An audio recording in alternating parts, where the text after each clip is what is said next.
Blair, will you give me the thumbs up? Are we good? Not seeing it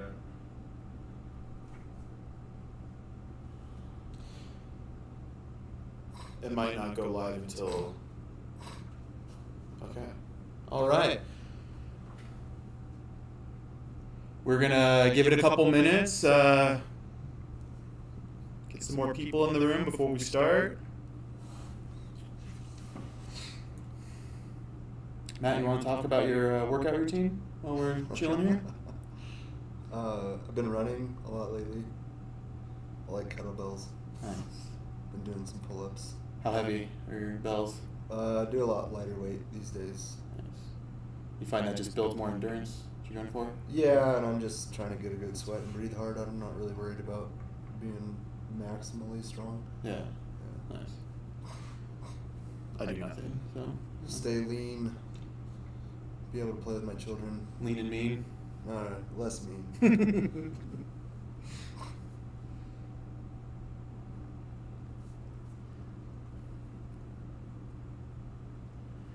All right.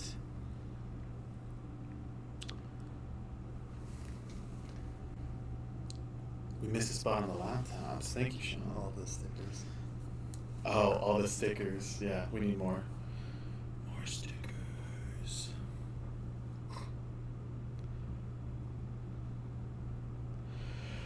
All right.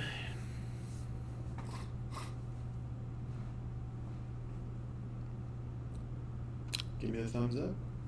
All right. Hey there. Thanks everyone for tuning in. My name is Tharon. This is Matt. Matt is one of our very highly knowledgeable rockstar engineers we have over at FusionAuth. I do a few different things, such as the show you're watching. We will be doing these office hours on off every month, so keep on the lookout for future episodes, topics that you might find interesting. The point of the show is to kind of help our community with different software tools to use with our software and help inform anything that you might have questions on in Auth. We have a really awesome community forum that you can find at fusionauth.io/community/forum. And also you can find some really awesome docs on everything FusionAuth and Auth in general. Today we're going to be talking about passwordless logins, what that looks like with FusionAuth. We'll do a little bit of discussion and then open it up for a Q&A. I'll be monitoring email and YouTube chat. If you send an email, awesome. If you haven't, don't worry. I'll be checking out the YouTube chat pretty frequently, so if anything pops up during our discussion, feel free to drop it all in there. All right. Thanks for being here, Matt. Yeah, thanks for having me there. All right. So tell us, what is passwordless login? Sure. I think it's good to talk about kind of how I guess authentication started, right? So credentials is a username and email combination with a password, which was a way to gate protected resources, if you will. So someone's trying to access your website or an application on their phone, they type in that username and that password combination, and then the application is able to run some checks and ensure that user is supposed to be able to do what they're trying to do. So that is with a password. Really, it's good. It's convenient. Put 2 lines and a button on an interface, and someone is likely going to know what they need to do to get through and have that login button work. So passwordless is then anything beyond that. So there's some ideas around it, like passwordless is a ability to log in without a password, but it's also a future state of where authentication is heading, where we're kind of getting rid of the idea of passwords because there are some inherent risks that go along with that. But if you think like biometrics that you're probably using on your phone now to access a bank app, or thumbprint scan or fingerprint scan on your laptop at home, being able to receive a PIN that you need to enter or some link that goes to your email and you click on, like all of those are forms of passwordless authentication. So like using my face to unlock an app, and sometimes they ask you to like enter your email and you get sent a code. Right. Like, yep. Exactly. So, what considerations? What are the benefits of using passwordless logins?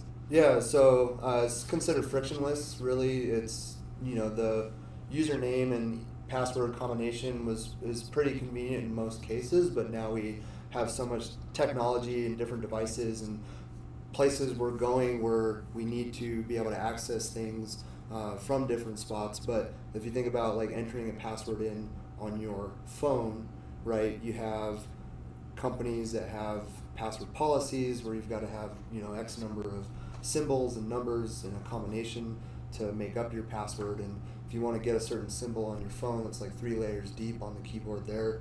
So that's not as convenient for the user. So being able to allow them to not have to go through that process and just do a biometric scan or receive some kind of link and click on that is a lot easier process. And then they're not needing to remember yet another password. So it just kind of provides safer, better user experience. Yeah, I would say there's definitely some safer aspects to it. In particular, if you're doing a push link of some kind, it's likely time-based. So they're only going to be able to use that link for a given amount of time. It's also going to be single use. So if a link is emailed and that email is clicked on, and that's the only time that link can be used to authenticate that user. Are there any considerations I should be making from a security perspective when implementing this? Yeah, I would say that's one of them for sure. Again, just in that framework of being more secure, like being time-based. Like I use a password manager for all of my passwords. So I remember the master password to get into that, but then I can, copy a password out of that and enter that in. And that solves some of my password proliferation, but I work for an identity company, so other people typically aren't going to do that. They're going to want to use something that they remember, and now they're using it across all of their websites and things that they want to access, and some account to buy pies from a mom and pop shop. Maybe they set up a password there, but that's the password for all their banks and credit cards and everything else, and then mom and pop pie store gets breached. Now all of their credentials across everything that they access essentially is breached.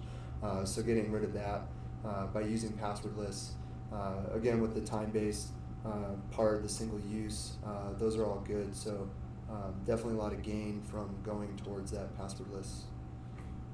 So how does FusionAuth handle this? Sure. So Passwordless right now out of FusionAuth is pretty simple. If you go into our UI, you can go to an application configuration and the securities tab, just be able to turn on Passwordless, enables that. And what that will do then for the login screen, if you're doing redirect to like the pre-built FusionAuth pages, we call them the hosted pages, but you'll click on a button, enter an email or a username, and then that user will be sent an email. If they enter the username, it's going to be email associated with that. So obviously we're relying on an email being a part of that user account or identity in FusionAuth. But they get that email, and then they're able to click on that link to finish the authentication. So does Passwordless still fall under first factor authentication?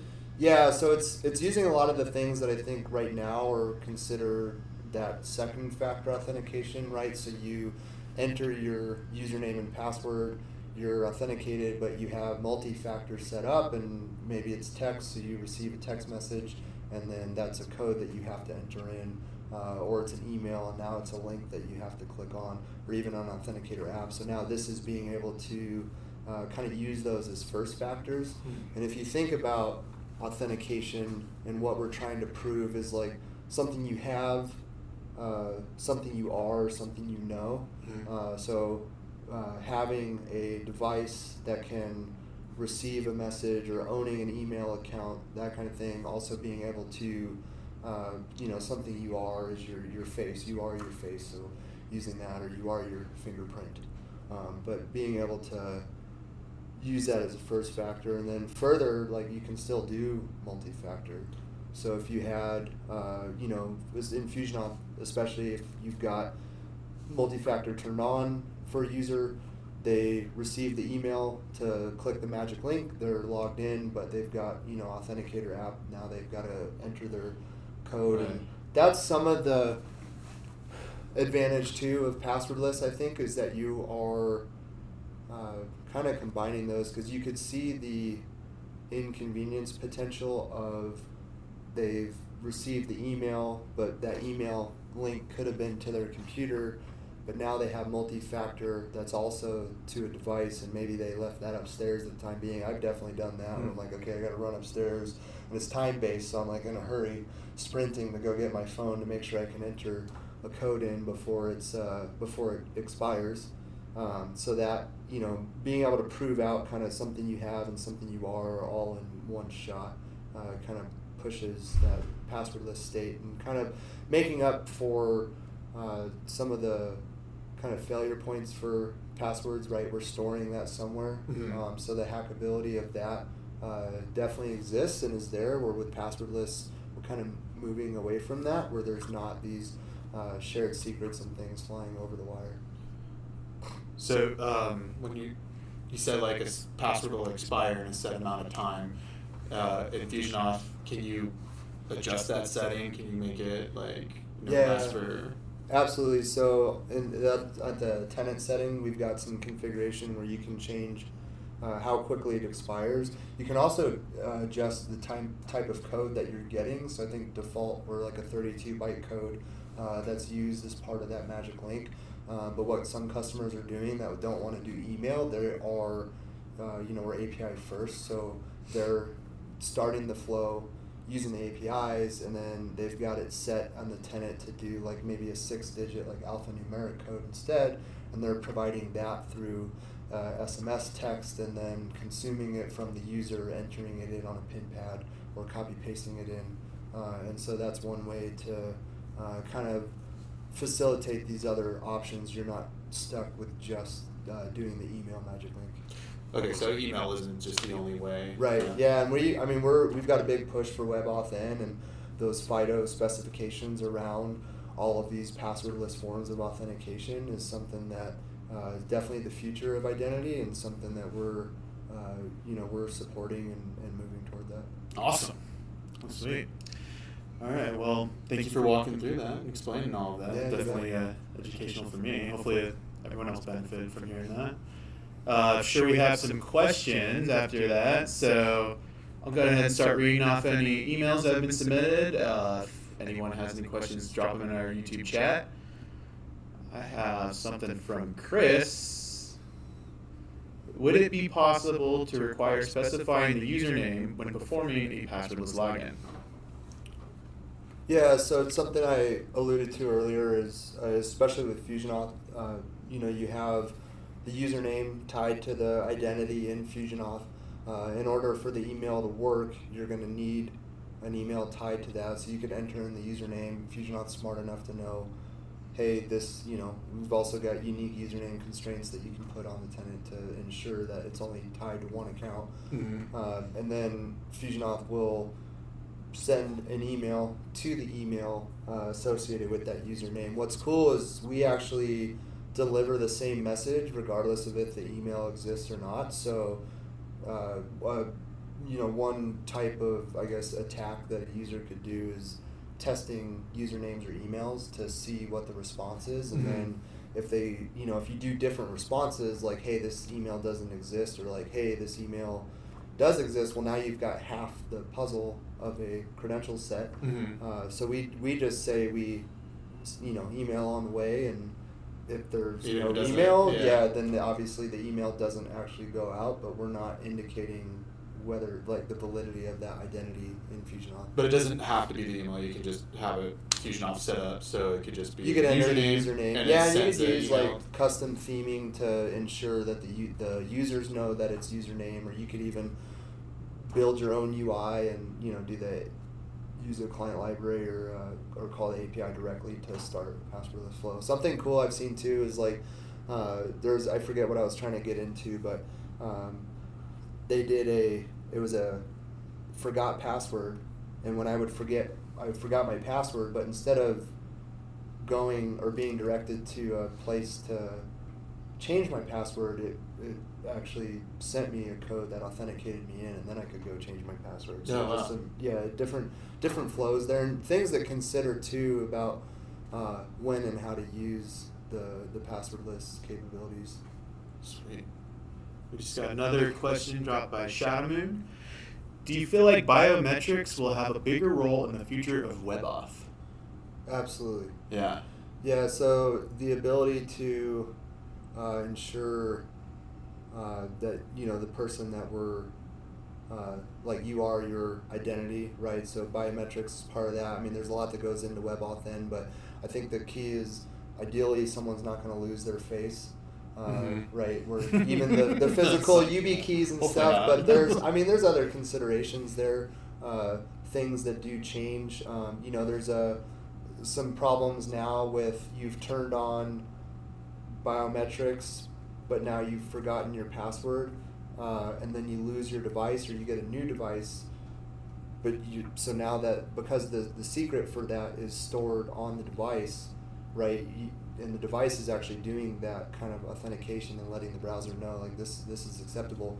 Then there's just a whole other avenue that needs to be taken in order to get access to the account again because you've gone to passwordless and forgotten the original password. So that's where that like figuring out those kind of issues with the future state. But I think biometrics definitely a big part of that. But how to move that from device to device. Yeah.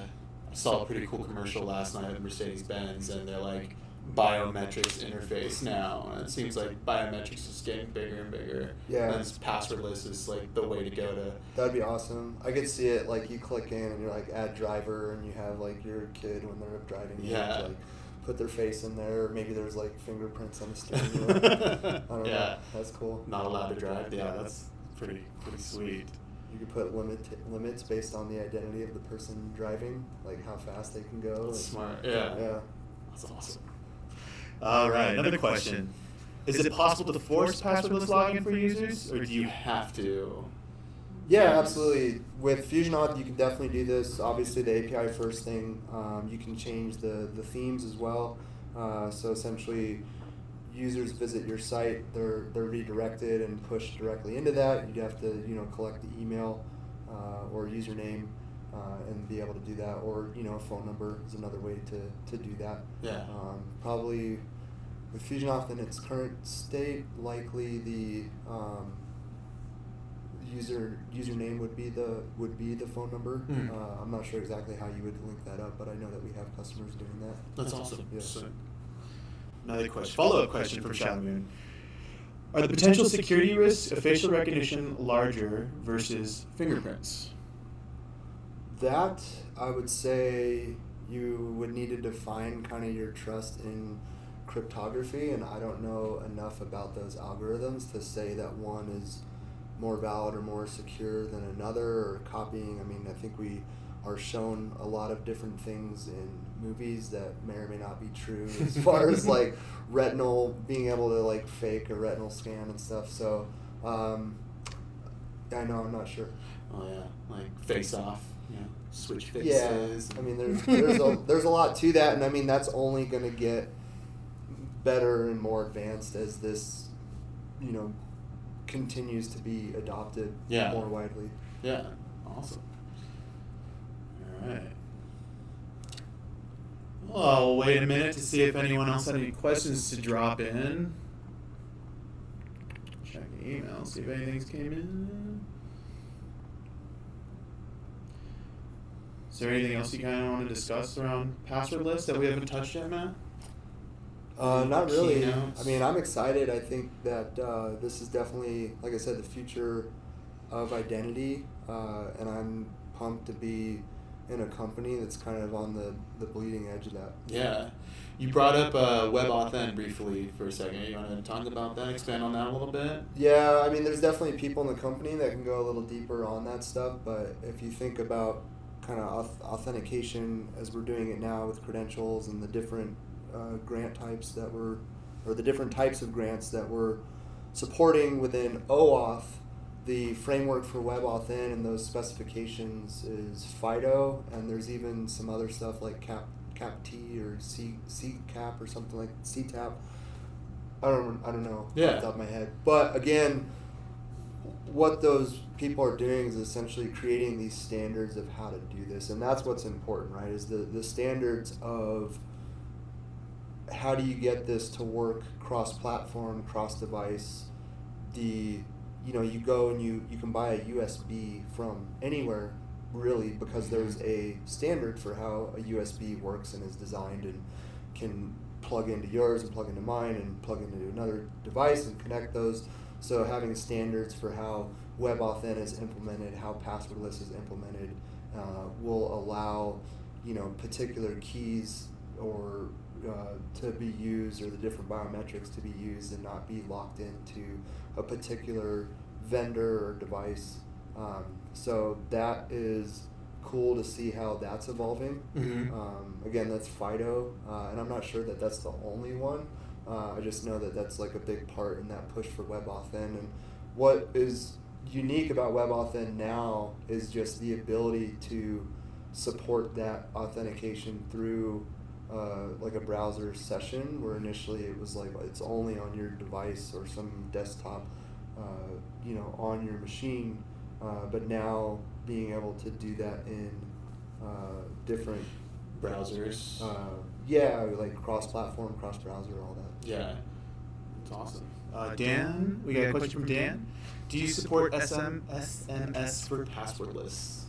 Yes. So I want to say it's not out of the box. It's not native. The way you would do that is leverage the FusionAuth APIs to trigger that flow, Mm-hmm. and then capture the code. Part of that would be you don't want a user getting some 32-byte code that they want to or have to enter in, right? So you're probably changing that to like six numbers or 4 numbers, or however you want to do it. It's definitely like a custom setup right now, but absolutely something we support. That's awesome. Yeah. Sweet. All right, guys. Well, this has been great. Couldn't think of a better way to spend my Friday afternoon. No, it was awesome. You're the man. Thanks, Thank you so much for joining us. Thank you for everyone tuning in. Hopefully you guys understand a little more about passwordless logins and how to set it up with FusionAuth. We will be doing a demo kind of talking about what we discussed today, so be on the lookout for that, dropping on our YouTube channel soon. And thank you, Shadow.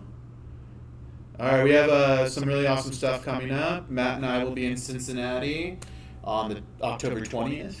And if you happen to be in the city, come say hi, come grab a beer with us. We'll be at Momentum DevConf, so come find us. Let's hang out. And like I said, we'll be doing these shows every month with rotating topics, so be on the lookout. Our team will be sending out some emails as soon as we get those topics dialed in.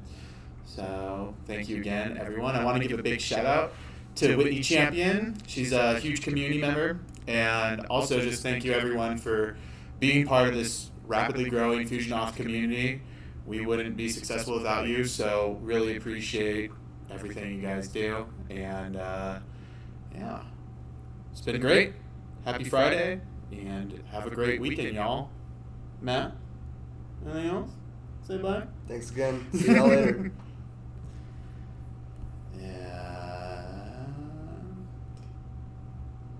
I don't know how to